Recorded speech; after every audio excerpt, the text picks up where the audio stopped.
Every year, on the night before the Festival of Colors, bonfires are lit across the Indian subcontinent. Families gather around the flames. Coconuts and grains are offered into the fire. Children run circles around the heat with their faces bright and their eyes full of the particular ancient excitement that comes from standing close to something that burns.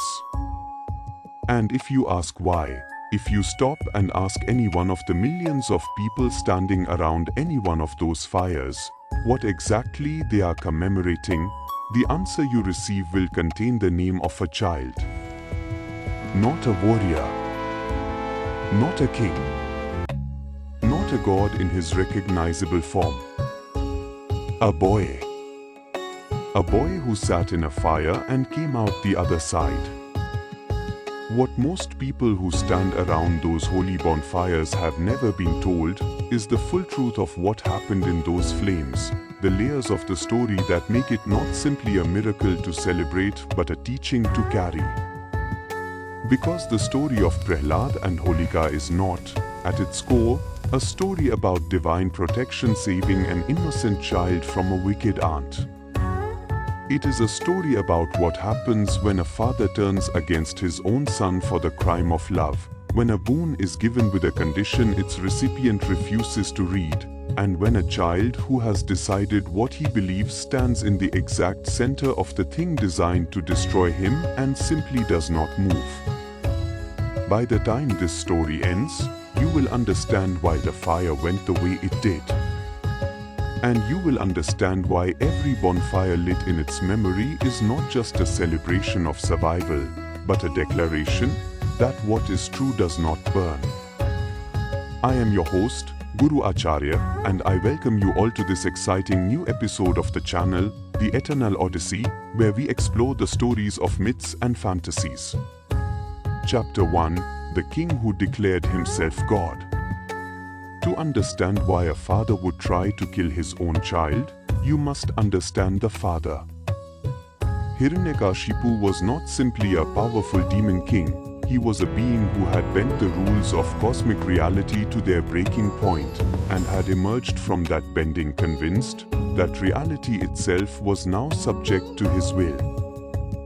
He had performed tapasya of such extreme and prolonged intensity that the universe had no choice but to acknowledge it. He had meditated without food, without water, without movement, for such lengths of time that his body had become an anthill, that the heat of his austerity had disturbed the three worlds, that Brahma himself had descended from his cosmic realm to stand before this burning, determined, impossible man and ask what he wanted. What Hiranyakashipu wanted was simple in the way that the most dangerous desires are always simple. He wanted to be unkillable. He asked Brahma for a boon that enclosed him in a cage of conditions so specific that no ordinary weapon could reach him. He could not be killed by man or beast. He could not be killed by any weapon. He could not be killed during the day or during the night. He could not be killed inside his home or outside it. He could not be killed on the earth or in the sky. Brahma granted the boon, because Brahma grants what is asked when the asking is earned, and the tapasya had been earned beyond any question. Hiranyakashipu returned from his austerity as a being who genuinely could not be killed by any combination of circumstances the three worlds could ordinarily arrange. And from this position of what felt like absolute security, he made his declaration: he was supreme. He was the only power worthy of worship. He commanded his kingdom, his court, his people, and his family to offer no prayers and no devotion to any being other than himself. The Vishnu Purana records that he enforced this command with the comprehensive thoroughness of a king who has convinced himself that his authority is equivalent to truth. The temples to Vishnu in his kingdom were closed. The rituals were redirected. The name of Narayana was banned from public utterance in his domain. And then his youngest son, born while he was still performing his tapasya, came of age, and quietly, serenely, with the complete indifference of a being who has decided what is real, and finds the king's decree entirely irrelevant to that decision, began to chant the name of Vishnu. Chapter 2. The Son Who Could Not Be Turned. Prahlad was 5 years old when the conflict with his father began in earnest, and the Bhagavata Puranas portrait of him at that age is one of the most extraordinary characterizations in all of Puranic literature, because he is not portrayed as a prodigy, not as a child mystic performing miracles, not as a divine being in disguise, who happens to be wearing the form of a small boy. He is portrayed as a child who has simply understood something, with the uncomplicated clarity that children sometimes access before the world teaches them to complicate it. He understood that Vishnu was real. He understood this the way you understand that the sun is warm, not as a theological position requiring defense, not as a belief maintained against the weight of opposing evidence, but as a direct experience so simple and so total that the idea of abandoning it in response to political pressure did not register as an option. His father tried reason first. He called Prahlad to him and asked, with the patience of a parent who believes the problem is simply ignorance, what his son had been taught at his royal school. Prahlad told him. He described the path of devotion to Vishnu with the quiet enthusiasm of a child sharing something wonderful, and Hiranyakashipu listened to his youngest son explain the greatness of the being he hated most in the three worlds, with an expression the Bhagavata Purana describes as a face, from which all fatherly warmth drained in stages, like water from a vessel with a crack at the base. He sent Prahlad back to his teachers with new instructions. This must stop. The teachers tried. They applied every method available to the royal education system of a powerful Asura kingdom: instruction, repetition, social pressure, the weight of the kingdom's expectations, the carefully phrased suggestion that a prince, who hoped to inherit a throne, should orient his devotion toward the being who currently occupied it. Prahlad listened to all of this with complete, respectful, gentle attention. And then he went back to chanting Vishnu's name. The Bhagavata Purana records that the teachers eventually went to Hiranyakashipu and told him the truth. The boy could not be turned. Whatever was in him was not the product of instruction and could not be removed by counter-instruction. It had a source they could not reach. Hiranyakashipu heard this, and the patience that had sustained his attempts at reason ran out. He would not argue with his son. He would remove him. Chapter 3.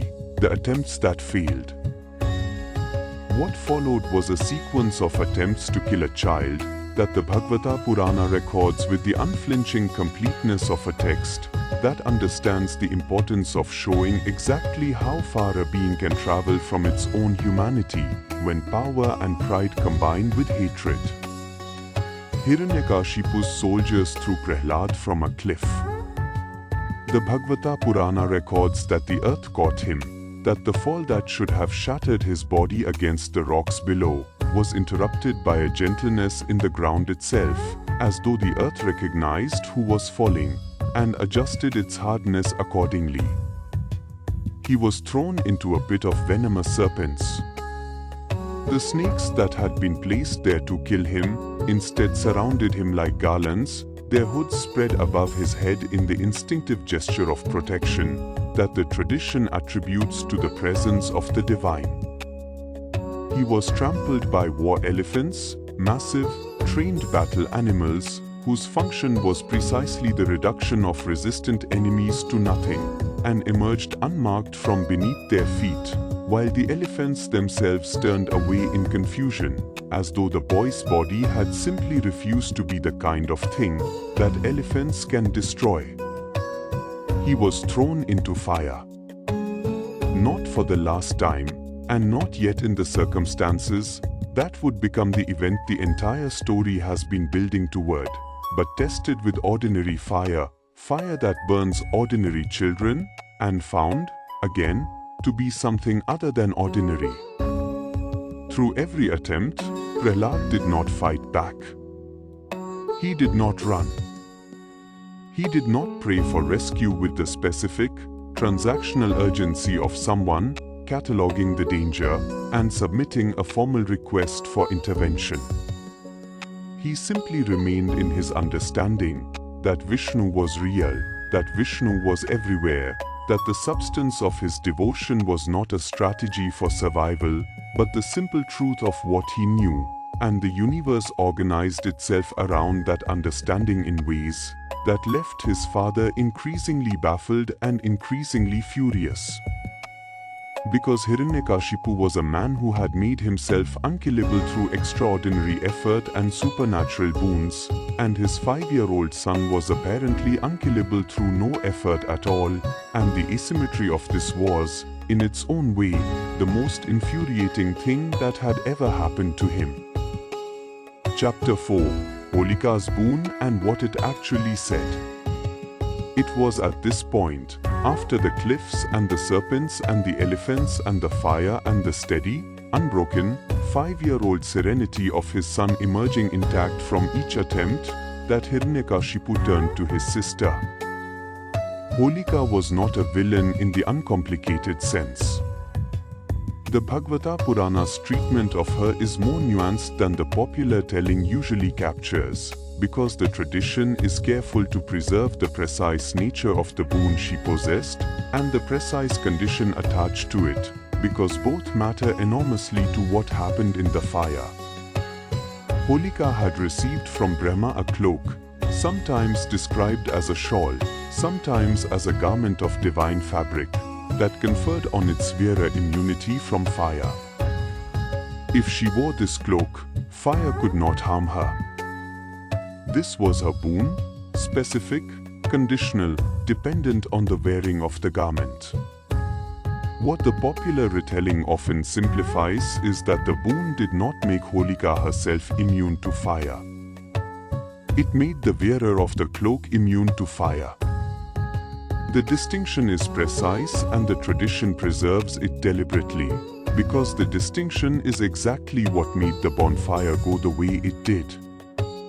Holika went to her brother and offered her help. She told him about her boon.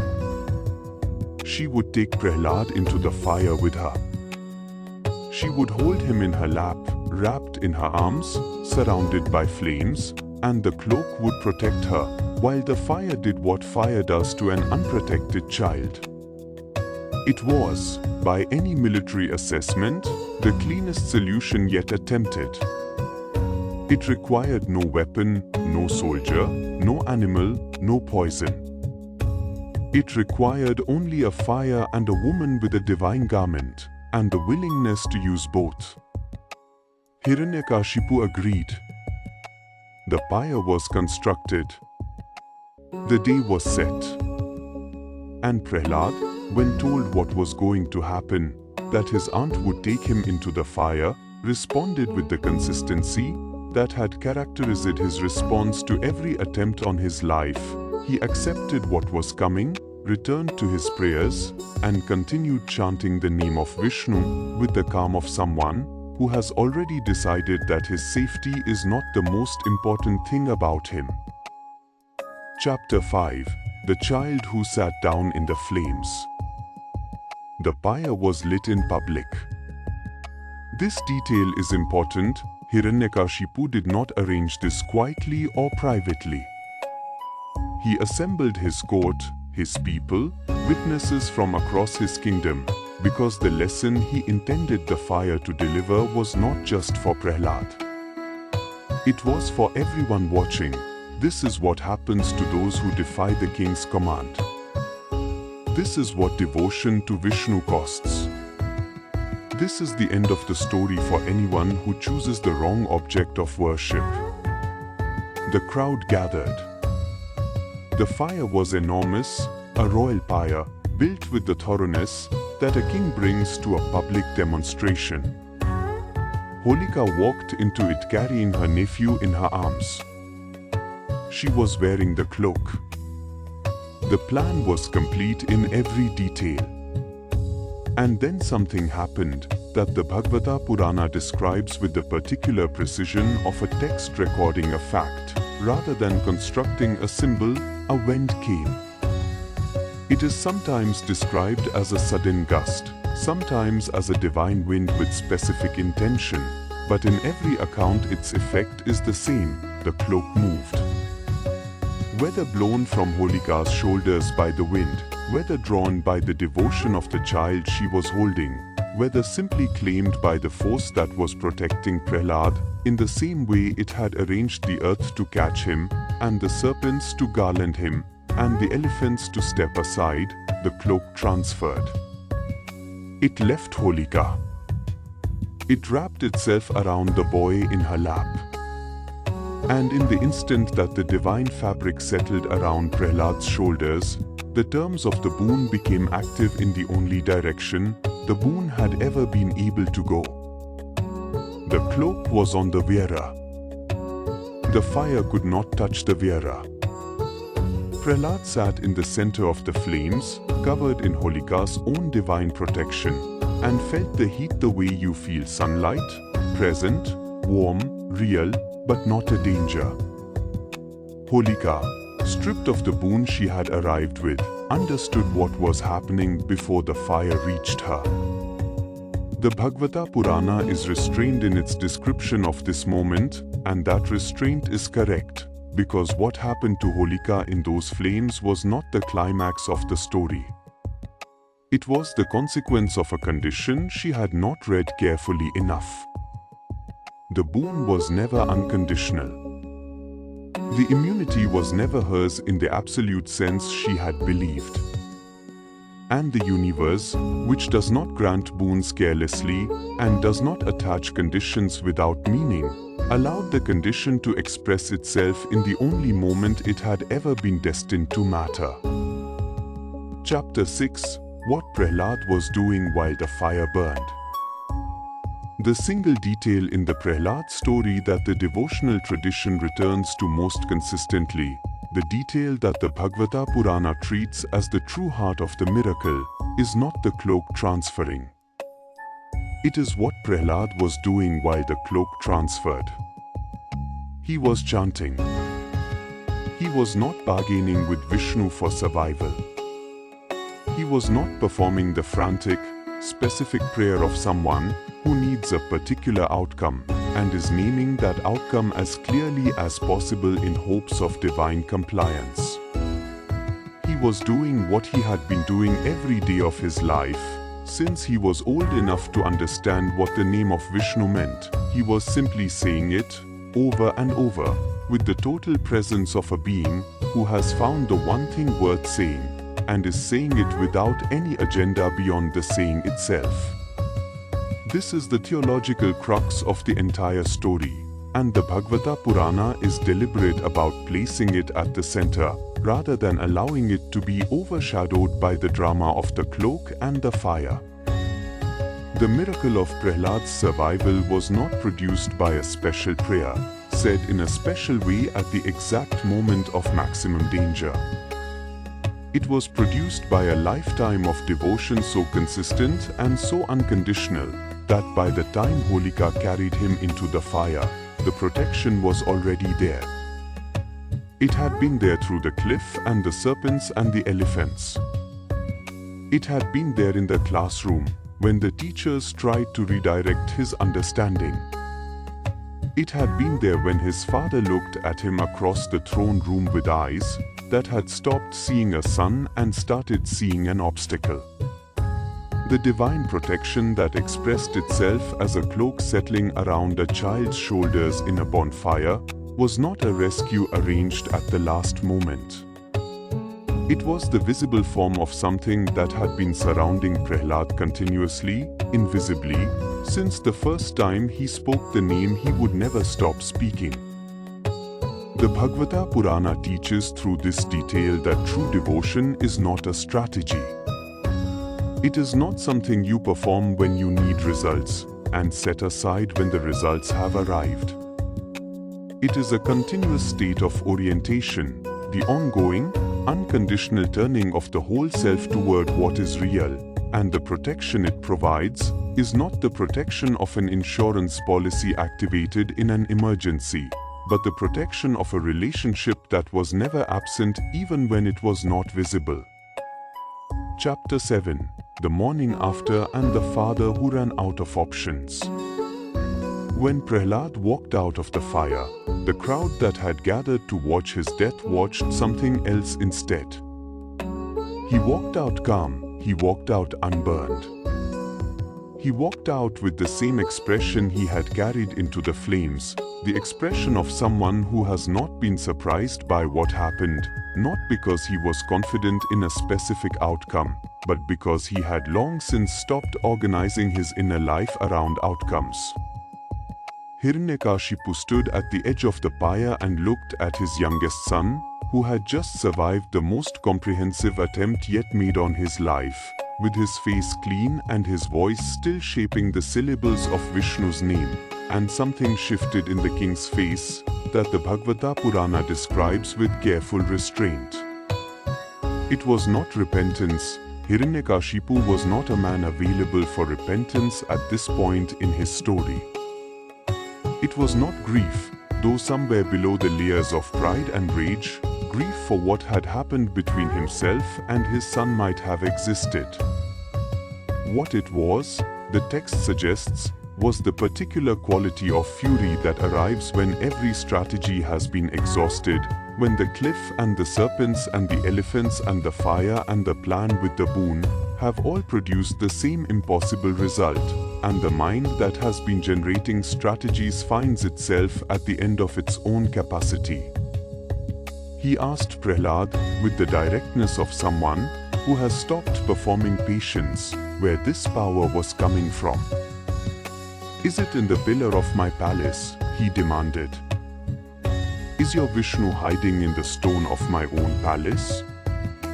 And Prahlada, who had not changed his answer in 5 years, and would not change it now, told him the truth he had always told him: Vishnu is everywhere. He is in the pillar. He is in the stone. He is in everything you see and everything you cannot see, and everything that exists and everything that will ever exist. He is in you. He is here, right now, in this room, in this moment, as present as breath. Hiranyakashipu raised his mace and struck the pillar.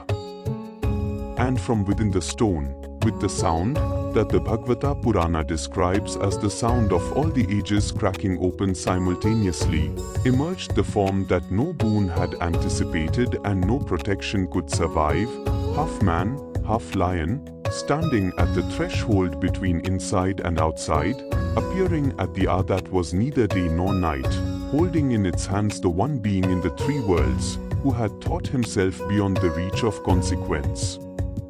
Chapter 8: The Festival the Fire Became.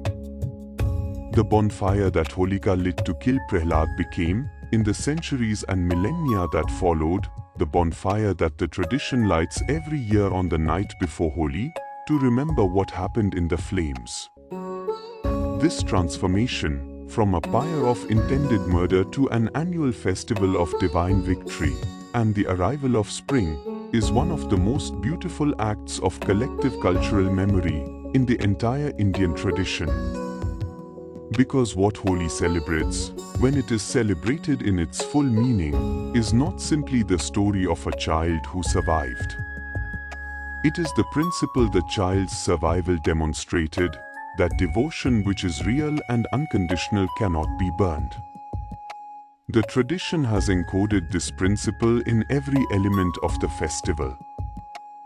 The bonfire of Holika Dahan, the burning of Holika, is lit the night before the colors, and in the fire the community burns the accumulated darkness of the year past, the grudges, the failures, the fears, the things that need to end, so that what comes next can begin. It is a purification by the same fire that could not touch Prahlada, because the tradition understands that fire, in its true nature, does not destroy what is real. It destroys only what was never real to begin with, the dross, the accumulated residue, the things that only seemed solid until the flames reached them.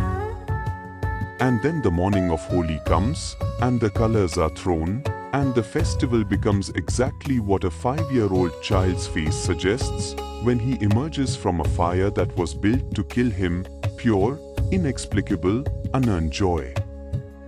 The joy that exists, not because everything went according to plan, not because every danger was avoided, but because something that should have been destroyed turned out to be indestructible. The colors of Holi are the colors of that discovery, the discovery that what is real cannot be taken from you, that what is true does not burn, and that the child who sat in the fire chanting the name of his God came out the other side, not because he performed survival correctly, but because he had already found the thing that fire cannot touch, and he had refused to let go of it, regardless of what the king commanded or the fire threatened, or the world arranged around him. Every handful of color thrown on every holy morning is a small and joyful echo of that refusal. It is the tradition saying, in the oldest and most physical language available to it, we were in the fire too. We came out the other side. And we are still here, still saying the name, still throwing the colors, still celebrating the truth that outlasted the fire. A 5-year-old boy sat in a fire that was built to kill him, said the name he had always said, and came out the other side. Not because he was fearless. Not because he had a strategy. Because he had found something real and he would not let go of it, not for his father's rage, not for his aunt's boon, not for the flames themselves. Every bonfire lit on the night before Holi is the world saying, we remember. If this story moved you today, if it showed you something about devotion and endurance and the kind of faith that does not negotiate with fire, then be the Prahlada of this moment. Do not just let this video end and move on. Hold on to what is real. Hit that like button and tell the algorithm that stories this ancient and this alive deserve to be seen by everyone. Share this with the person in your life who needs to be reminded right now that what is true in them cannot be burned. And subscribe, because this channel exists to carry exactly these stories, the ones that have been outlasting every attempt to extinguish them for 4,000 years, and to place them in front of every person who needs them. We light the bonfire every week on this channel. Come stand around it with us. We will see you in the next one. See you until next time. Thank you.